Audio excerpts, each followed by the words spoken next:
Hey, we want to thank you for tuning in. This is D&K Spirituality. I'm Dean, I'm Kay. and we want to thank you for tuning in and joining us this evening. The date is 8/13/2026. Where is half the year gone already? Did we have an eclipse today, or was that yesterday? Yesterday. I actually watched a few videos on it. It was pretty interesting. I didn't get to see anything. Yeah. It was yesterday. I was even outside looking, but they said that in Rhode Island you only get to see 14% of it. Yeah, they said you would see more of it in New York.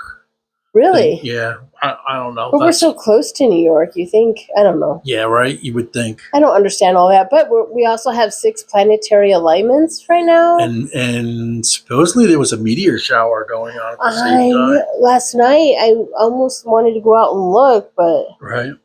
Anyway, what are we talking about today?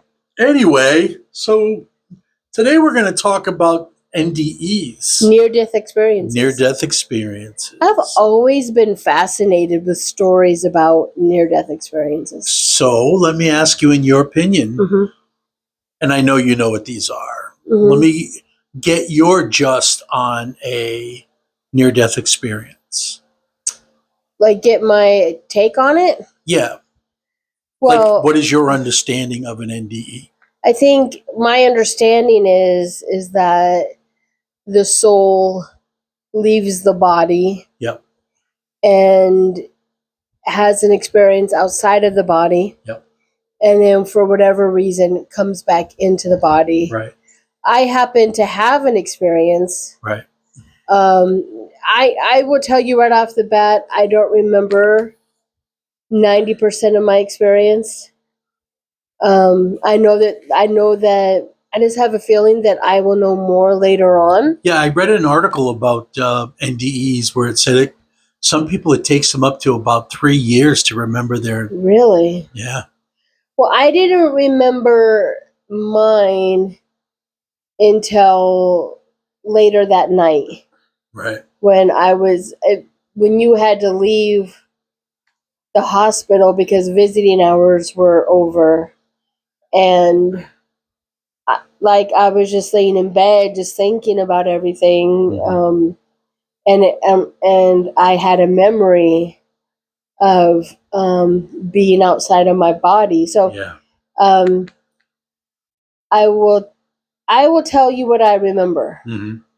So there's so much backstory, but long story short, I had been dealing with, since moving to Rhode Island, I didn't know if it was severe allergies. Yeah. I didn't know if it was, like when it was almost like a light switch would turn on every time, like at a certain time of year, and then it turns off again. You can almost feel it happen in your body. Yeah. But I had such a long-standing fear. My father and both of his sisters died of idiopathic pulmonary fibrosis. Right. So I had such a fear that because they're, when they tell you, oh, it's hereditary, you need to get tested for it. And I'm like, I don't want to, no one wants to die like that. Well, what does that consist of? Idiopathic pulmonary fibrosis is basically a disease. The best way I can describe it is essentially your lungs turn to honeycombs and you essentially suffocate. Okay. It's like I just don't know how my father and his two sisters, how they navigated that. But, anyway. Another term that I heard, they call it popcorn lung. I know that my father, his was made worse because he was a flight engineer in Vietnam. Yeah. And so I don't know if he was ever around Agent Orange, but I do know that he inhaled a lot of jet fuel. Yeah. And my other aunt, I understand, had COPD in addition to the pulmonary. Anyway, I had this long time fear of getting that disease. So when I start having problems with wheezing and coughing and not being able to walk certain, like if I would walk so far, I would start to wheeze and run out of breath. And I was like, man, I want to, like, before I go to the doctor, I want to make sure. I just tend to make a long story. I tend to make a short story long. So I had come on. I will take you down 19 paths until we get to the end of the story. Right. But I had cleaned up my diet. I'd gone on juice fasts, trying to, in case it was food allergies. Right. So I had gotten to a point where I was feeling really good. When it would rain really hard, I would have a really hard time with the weather. I would sit there with my nebulizer. And there were sometimes I would literally lay there and think, like, I feel like I'm going to die. Yeah. So I've been dealing with this fear of death leading up to this event. Well, because I had been cleaning up my eating, I was off of sugar, and the research I had done on sugar over the years leads me to believe that this is the right path for me to avoid it. And you gave up dairy as well. Dairy, sugar, anything that could possibly trigger. Right. I didn't know if, like I said, I didn't know if this was asthma. I didn't know if it was allergies. I didn't know. I was just trying to eliminate everything. Right. But I do know that when it rains here a lot. Yeah. Whenever we have a storm, I could feel it coming days before, and I knew I call them bad breathing days. Right. Well, leading up to this event, I had been feeling really good. I was walking, I was exercising. I knew I had a little bit of a wheeze, but it was nothing. I could control it. Right. And on this particular day, I don't know why, and the doctor said that this had nothing to do with it, but I think that it did. I walked into the break room, and somebody had made fresh cookies. And I violated 3 of my food rules that day. Mm. Don't eat it if you don't know who made it. Don't eat it if you don't know what's in it. And don't eat it if it has sugar. I violated 3 of my food rules, and I have reasons for, like, don't eat it if you don't know who made it. Like, I just do. So anyway, I don't know why, but I ate 3, and I was like, yeah, I need 3 more. So, like, I ate 3 when I came in, and then, like, at 11, I ate 3 more, and all of a sudden, I just felt crappy. Yeah. Really crappy. Like, I thought that I had screwed up my blood sugar. I didn't know. And so it was my lunchtime, and it was stormy out that day. So where I work, we have this big warehouse on the 2nd floor where you can literally go and walk back and forth down the aisles, and it's really long, so you can get some exercise in if you can't go outside. And I take my first lap, and I'm coming back, and all of a sudden I just felt something, like I was going to pass out. Right. It felt like I'm like, should I go sit down? I call it the office chair. I call the office chair graveyard down there. Right. And I was like, I could go do another lap. And I was like, no, Kay, you need to go sit down. Yeah. And I went and sat down in a chair where basically I thought I was going to die. Now, I am so stubborn. Technically, I should have gone to the hospital right then and there. Right. But I'm stubborn. Right. Like, I didn't know if I was. Listen, I've learned my lesson. My stubbornness sometimes causes me to self-sabotage. And I'm sitting here thinking, I don't want to die here on the 2nd floor. Nobody will find me. Nobody will know where I am. Like, what's happening? So at the end of my hour, I went back upstairs, and just somehow, I remember it was the April Fool's Day. Mm-hmm. And I texted you at about 3, and I said, Dean, I don't feel good. I need to go home. So you got out of work early, and I'm asking my boss, I'm like, hey, I need to leave. He's like, haha, April Fools. I'm like, no, seriously, I need to go. Yeah. So I remember getting home, and somehow I made it to the room, and I was poured on. Like I was soaking wet, and I just fell into the bed and just slept. Yeah. And the next day I woke up still feeling crappy. Like I don't know how I made it through. And I went to work that day and basically like just stayed in my chair, like not even like hydrating because I didn't think I could make it to the bathroom. Like from where I sit to the bathroom, it's a long walk. Yeah. And I remember at one point like bending over, I take care of like shipping and receiving. I bent over and as I'm standing up, I'm seeing spots before my eyes. I'm out of breath. I'm like, something's wrong. Yeah. Yet my stubbornness is king. And I mean, I had such a sense of doom that I sat down and was writing out for you. This is the website to pay the mortgage. This is the password. This is how you get into the bank account. Mm-hmm. This is how you pay this bill. Right. This is how you pay that bill. This is who you call to access my life insurance. Although I think that we should do that anyway for our loved ones. Right. When my mother passed, she hadn't taken those steps, and it gave me a lot more stress than what I needed to be under, just because I couldn't access any of her stuff to take care of her business, you know? So anyway, I went home that night, went to bed again, like right when I got home. And I remember waking up the next day, and I had a session that day, and I remember thinking to myself, and she was going to come with her 2 little girls. What do you mean by session? But I do energy work with people. Yeah.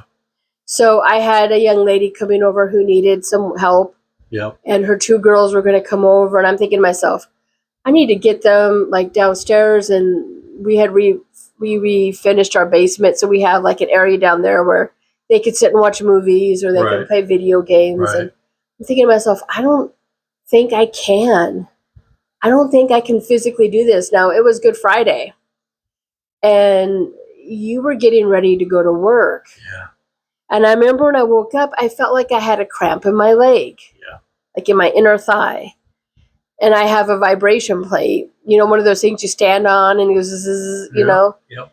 It's supposed to help with lymphatic fluid. And I thought, I'm going to go stand on my vibration plate and work out this cramp. Right. And I went and got on the vibration plate. And within 10 seconds, I was like, oh, shit, I need to get off. Yeah. I'm going to pass out. I need to get off. Yeah.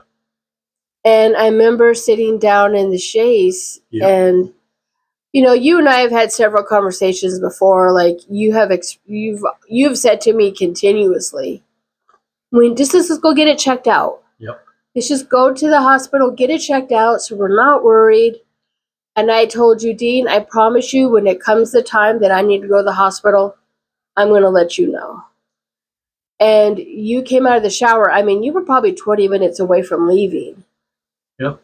And you came out of the shower, and do you want to take over? I saw you sitting there with your head down, and you looked very sad. I said, what's wrong?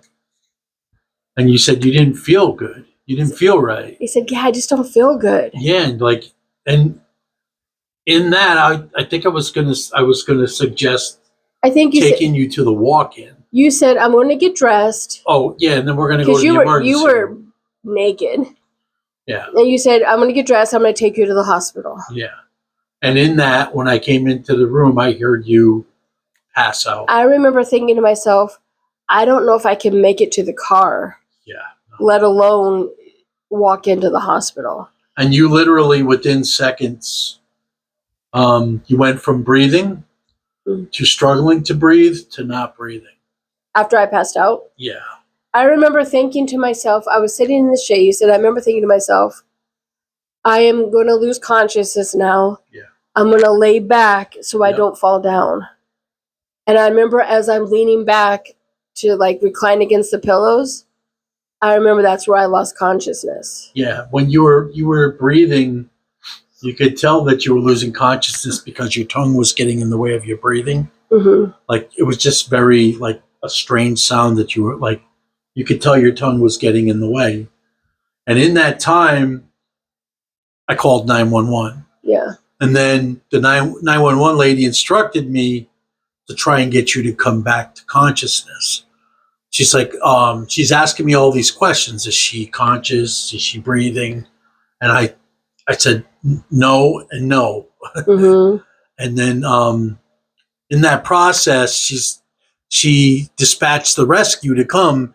And I'm like, I'm butt naked. I need to get some clothes on.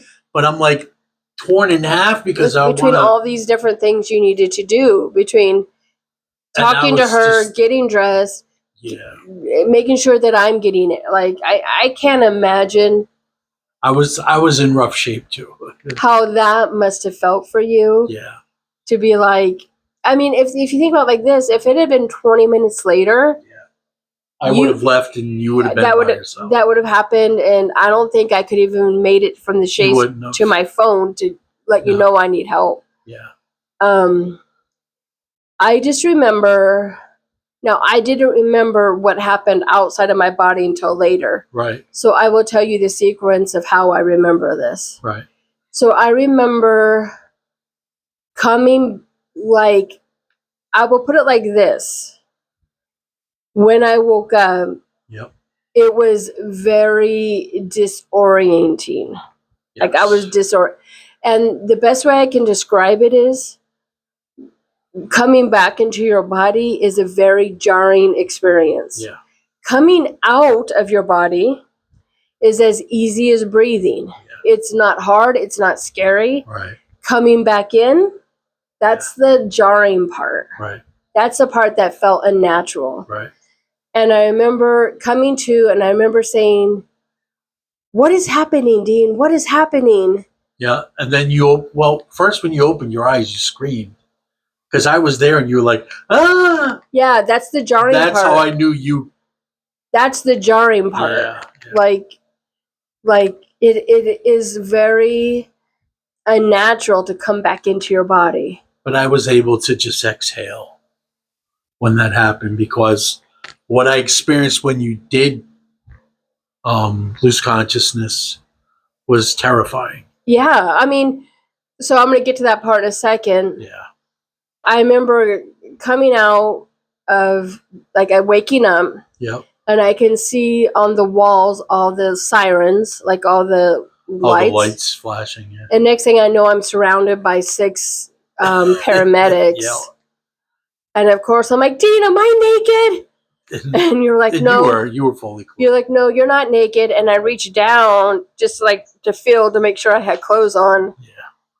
And they got me outside. Yeah.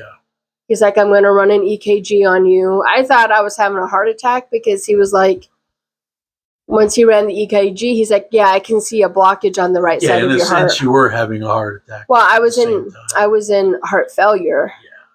So what had happened was this is what I think happened. I ate the sweets. Sweets, too much sugar can make your blood very sticky. If that makes sense. Of course. And then I wasn't drinking enough water because I didn't want to keep going back and forth to the bathroom. So hydration combined with. So I think when I was walking that day, I threw some small clots into my lungs. That's why I was feeling shitty. Some small, because when they did like the test on me, they saw several small clots in there. But when inside of your lungs. Inside of my lungs already. Yeah. When I got in the vibration plate, I threw 3 large clots. Large clots. That obstructed my heart. Right. So they get me to the hospital. And, of course, the whole way there, the ambulance driver is lecturing me about needing to go to the doctor. And I'm like, I'm sorry, I just don't trust doctors. Right. After seeing what my mom went through, like everything that you see going on with like I had a hard time trusting doctors. Right. And anyway, we get there and they put me into the what is that machine called? The thing that you go into and it does like X-rays. It's like they put you into a tube. What is that thing called? It's on an x-ray. You lay down on it and it puts you through a tube. I can't remember right now what it's called. Not a CAT scan. Yeah, a CAT scan. It was a CAT scan. Right. And I come back out and she's like, yeah, I can see right here you have 3 large pulmonary embolisms right here in your heart. Yeah. And she's like, you're a very sick woman. Yeah. And I was like, what? Like, for some reason, that was weird to me that I had that. I thought I was having a heart attack. Yeah. And so they got me up into ICU. And they came in and they said, we're gonna do a thrombectomy on you. Mm-hmm. And I muscle test, and I kept muscle testing that I wasn't gonna survive it. And I knew that I was at a high risk of not surviving it because of the conversations they were having with me. Right. Do you want a chapel to come in to pray for you before this procedure? Mm-hmm. Do you want to be put on to how do you feel about a ventilator? Right. Do you like what kind of end of life care? Those kind of conversations they were having with me. Yeah, do you want a DNR? And I was muscle testing that I wasn't going to survive it. And I said, Dean, we need to have a conversation. Right.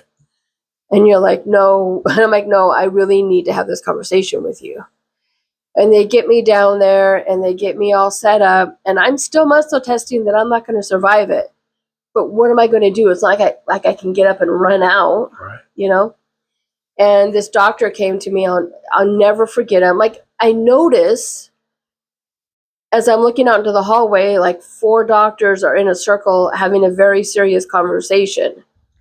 And the one doctor is like, you can tell that he was going against the group. You could just tell. Right. And he came into me and he said, we need to get a different plan together because I'm worried that when those lines cross that part where the blockages are, we will send you into instant cardiac arrest. Right. And we'll lose you right there. Yeah. And I shook his hand because that's what I was getting. Like 100% I was getting that. Yeah. And so they take me back to my room in ICU. And then they came and spoke to me and said, okay, here's our choices. Here's our choices. We go forward with the procedure. We're going to have our head of cardiology right here. Yeah. We're going to have the echo machine right here. So if you go into cardiac arrest, we will put you instantly on the echo machine, which takes over for your heart. Right. And we will prevent you, from, you'll make it as long as there's the echo machine right here. And they're like, but if nothing happens, we'll just go forward with the procedure. He's like, or you can wait and we'll try to dissolve it through blood thinners. He's like, either way, it's a risk. Right. You could go into cardiac arrest either way. I was in heart failure at that point. He's like, your heart is like 3 times its normal size because it's working so hard to pump blood right now. Right. And I said, either way, it's a risk. And if I'm going to take a risk, I would rather have we're coming up on a holiday weekend. All the heads of everything was going to be gone. Yeah. If I want to take a risk, I want the odds stacked in my corner. You know what I mean?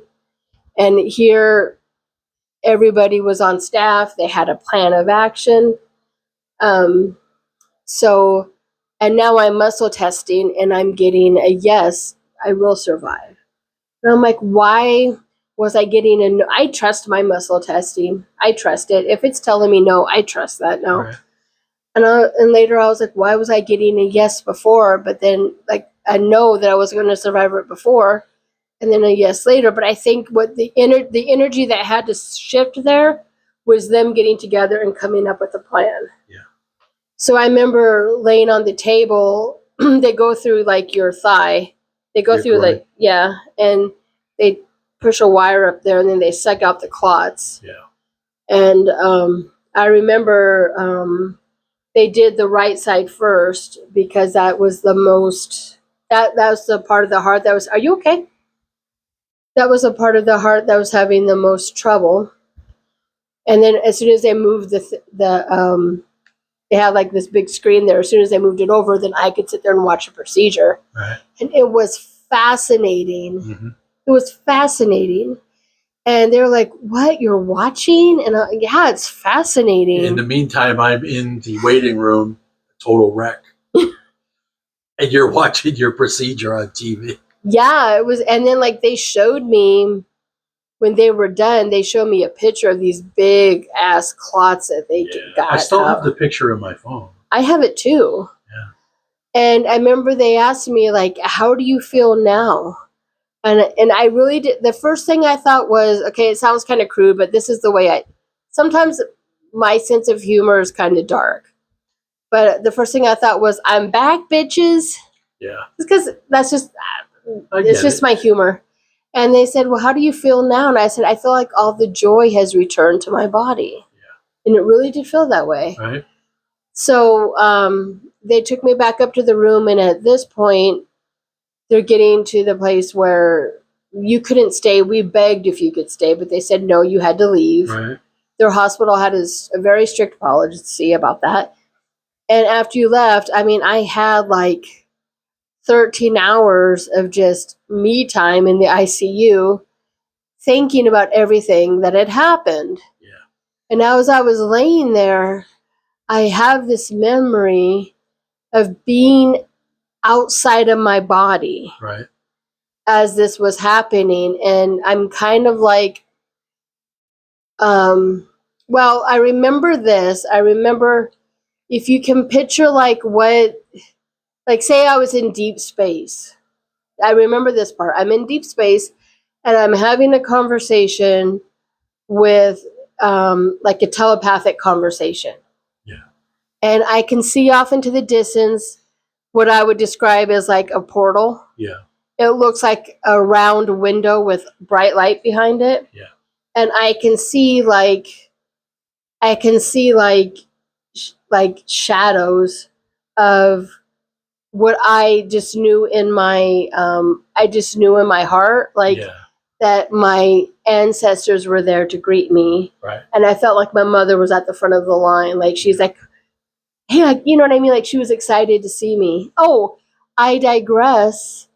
It was really interesting because when I got to the emergency room, now remember, this is the thing that I had been trying to avoid, trying to heal myself, and they wouldn't let you ride in the ambulance with me. I don't know how you ever. I don't know how I made it there. I don't know how you did either. I pulled over like 3 times.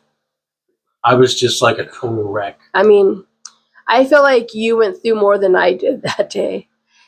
But I got to the emergency room and I could literally feel my mom like stroking my hair, telling me everything was going to be okay. That was definitely her. Yeah. Mm-hmm. So now I remember being outside of my body. I'm sort of like out in outer space, like what you would picture that to be in your mind's eye. It's like deep space.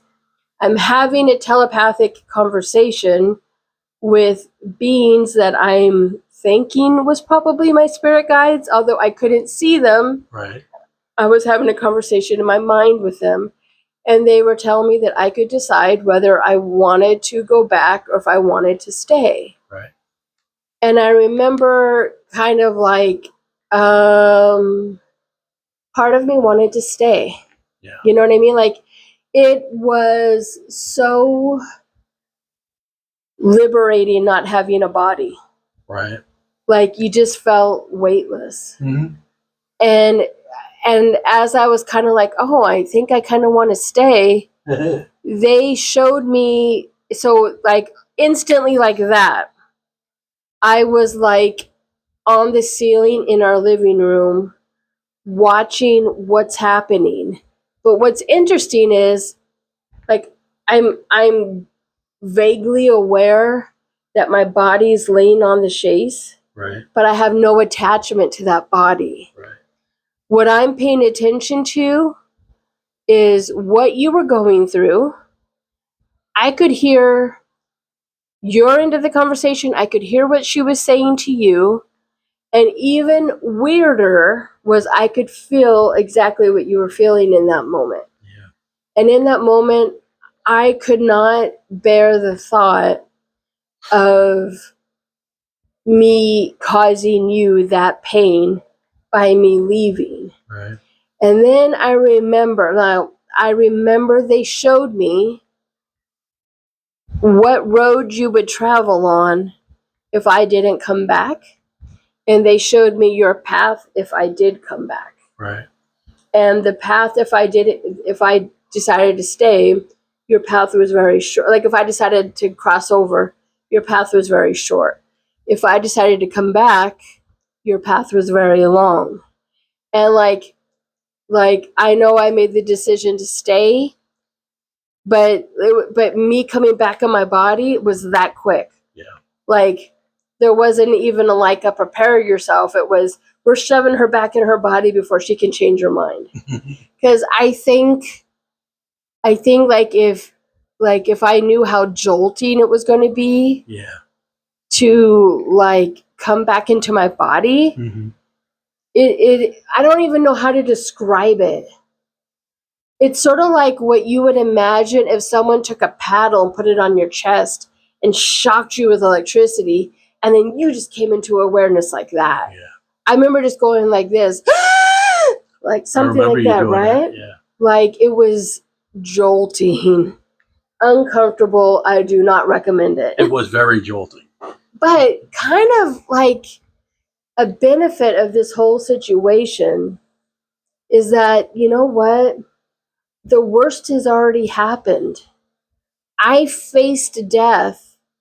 I literally died. The worst has already happened. Right. So suddenly, I don't care what people think of me anymore. Right.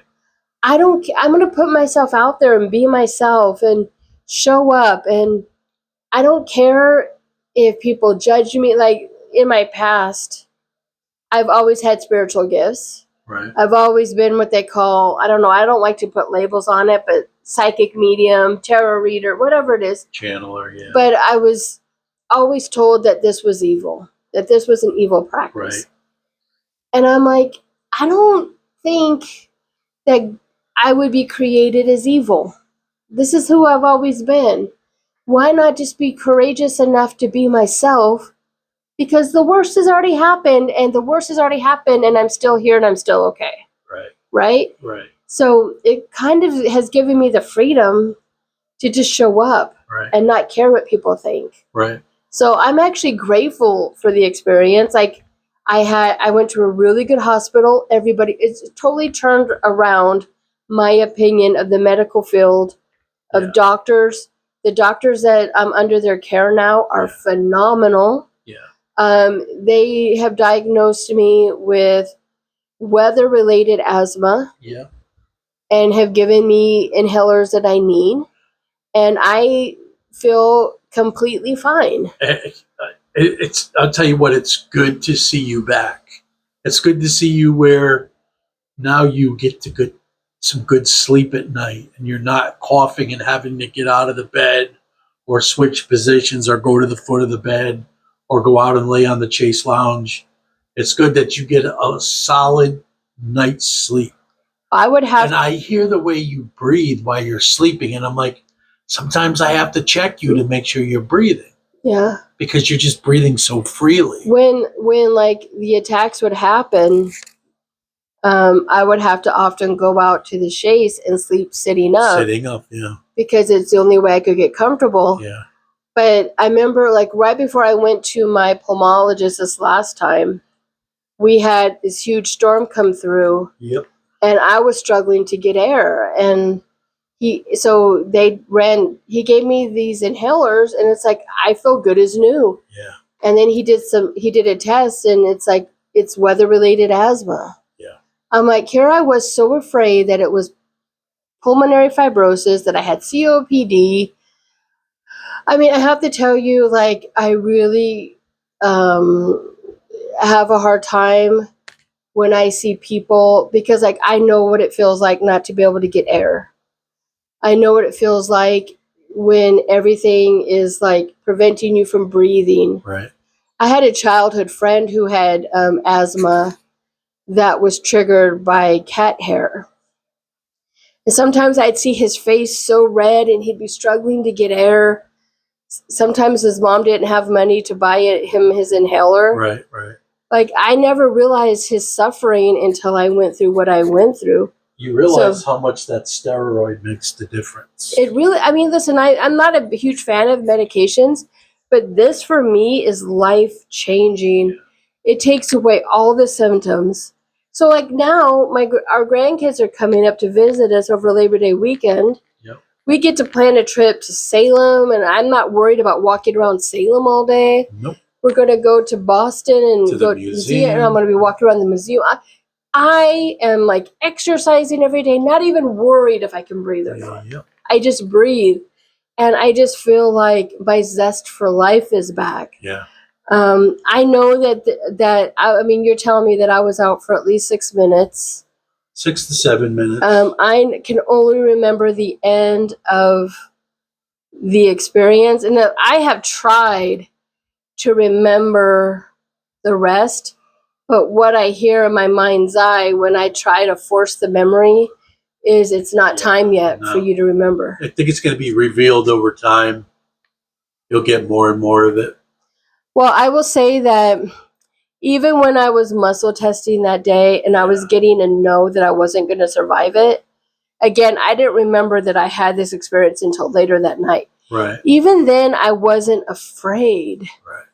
I was more afraid of you, what was going to happen to you. So I remember texting my daughter and saying, "Hey, Jessica, if I don't make this, can you please take care of Dean for me?" Yeah. And she's such a sweetheart. She's like, "Of course, Mom. Of course I will." Yeah. Anyway, that's my story. And you're sticking to it. If I remember more, I will certainly let you know. Yeah, we'll definitely share it with them later. I mean, this is April. This has been 4 months now. Wow. Since that has happened. And I remember the first night when I went home and I couldn't stay with you. Mm-hmm.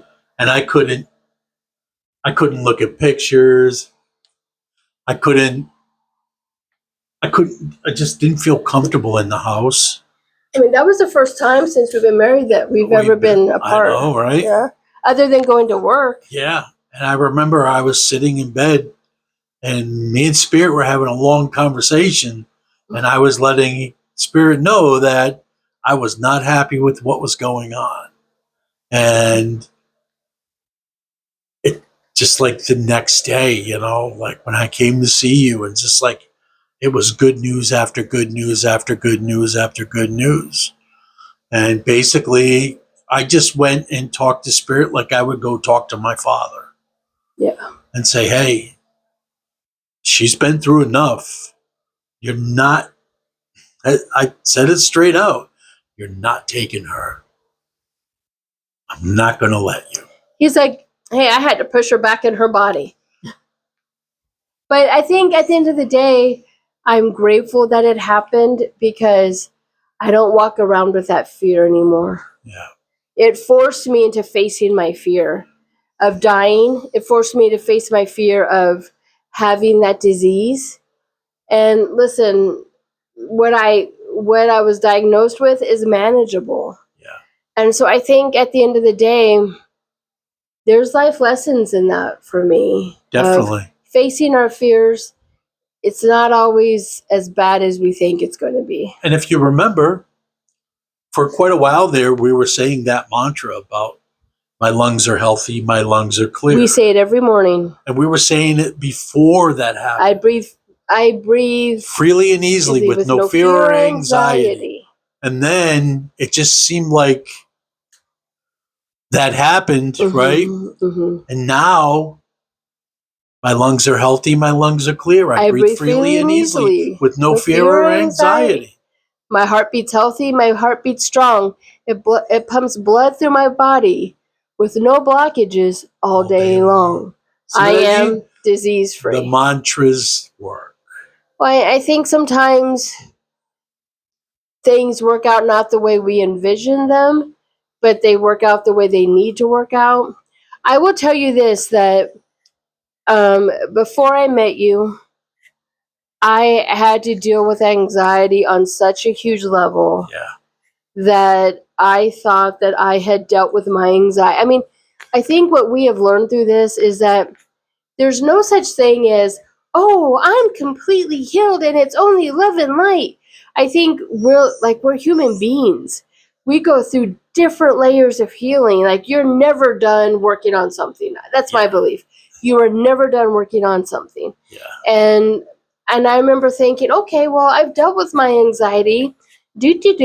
I'm good to go. And when I couldn't breathe, I had to work on my, like, the anxiety when you can't breathe is a level of anxiety that you've never experienced before. I have a hard time now listen, I'm not judgy at all. But when I see somebody smoking, it takes everything in me not to run up to them and knock the cigarette out of their hands. Yeah. Because... Well, I can tell you from being an ex-smoker that that's something that's very deep-rooted. I mean, it's only because, like I know what it feels like when your lungs are trash. Me too. And I don't want anybody to go through the sensation of not being able to breathe. Yeah. I was reading this book this week. My son recommended it. It's called Digging Up Mother by Doug Stanhope. Yep. He's a comedian. Yep. He's a little vulgar for my taste, but he was talking about his mother, who was a lifelong smoker. Yeah. And she had emphysema and COPD, I believe. Wow. And he was talking about how she would turn off the oxygen tank so she could smoke. Yeah. And it's like, oh my God, that's heartbreaking. You know, I heard statistics that the only thing harder than stopping to smoke is quitting heroin, if you can imagine. Yeah. So how did you, because I know you... I believe that the hardest part of it is dealing with the cause of why you smoke. Mm-hmm. Because the smoking is what helps you cope with what you're dealing with. There's usually high levels of anxiety. What I would notice, stress. What I would notice with you is if we were in the car. Yeah. Because for a while you were vaping instead of smoking. Yeah, that was my trauma response. So, like, anytime traffic would get stressful, you would hit the inhaler, and I was like, "Oh, that thing is like your pacifier." Exactly, it's your comfort blanket, right? But like, I remember at one point that we were still in the apartment before we bought the house. You said, "Okay, I'm going to quit smoking once and for all." Yeah. Like, I never nagged you about it. No. Because I know that that's not something I can nag you into. Right, I have to be ready to do it. Yeah. Not forced to do it or guilted into doing it or shamed into doing it. I have to do it because I want to do it. Well, I used to be completely transparent, I used to smoke a lot of cannabis. Yeah. And one day I just woke up and I was like, hey, because I would notice that when I would smoke, I would cough a lot. Yeah. And I'm like, my lungs are saying, please help me. Yeah. So I quit smoking and it just was doing gummies. Mm-hmm. But then one day I just woke up and I was like, I don't need it anymore. Right. Is that what happened with you? Actually, back then, I actually prayed about it. Mm-hmm. And I was dead serious, and I just made the choice that I didn't want anything to have control over me. So what happened? So you prayed on it, and here's how the universe works, right? Yeah. You put the intention out there. Mm-hmm. You have to be willing to put the intention out there and be serious about it. Yeah. It's so serious that you follow through, right? So then the answer comes to you. Right. And then... So what had happened? So I was going to a place seeing a nurse practitioner, and I was still vaping at that time. And they recommended there was another place in, I believe it was in Groton, Connecticut. Mm-hmm. And they referred me to this program to help me quit smoking. Mm-hmm. So I originally tried to take medications as well as the patch. Like Chantix? Yeah. Is that what it's called? Yeah. And all it did was give me nightmares, and it didn't help me quit smoking, right? Mm-hmm. But the pill that they gave me this time, it was like it blocks it blocks the part of your brain that craves the nicotine. It was like if you had to do it for 3 months. Yeah, and then they would call me up and they would talk to me and see what kind of results I was having. There was like, and I'm telling you that pill worked perfect. So you had to find what worked for you. Because I smoked for a very long time. Yeah. I was very addicted to nicotine. Yeah. But when I took that pill, it took all the cravings away. Well, how long has it been since you stopped smoking? I don't even know. It was before we moved into the house. We've been in the house. We're living in the apartment. So we're going to be in the house for 3 years. So at least almost 3 years. 4, almost 5 years. So maybe 3 years ago you stopped smoking? Say 3.5 years? I just quit and moved on. I didn't even bother. You didn't mark the time. But like every so often, sometimes I'll get a craving. You'll be like, "Oh, I just had a real quick." It's just like it's like a hit and run, like. You're like, I just had a real quick craving. Yeah, and it's always like in very extreme moments, like high stress moments. Yeah. So now what I'm learning to do is I'm learning to cope in a different way, where now I'm facing instead of covering it up. I'm facing it, and I'll tell you this: it's very hard at times. Sometimes it just happens without you even being aware of it. Like it's very subconscious. But you like being the observer. You learn to be the observer. I'm working on it, and I'm showing myself a lot of grace because it's not going to happen overnight. Well, I'm proud of you. Thank you. I love you. I love you too, and I'm proud of you. Thank you for quitting that wacky tobacco. Sometimes I still miss it. Yeah, no doubt. It's like sometimes the neighbor's kid, and I'm like, oh, who's smoking a skunk? Here's what I used to love this. When I got out of work in the morning, I used to work third shift. I would go to the store. I would get an iced coffee and a pack of Marlboro Lights. That was your... And I would sit there and just watch the cars go by and have 2 cigarettes before I went home. And my iced coffee. That was my place of peace. That was, yeah.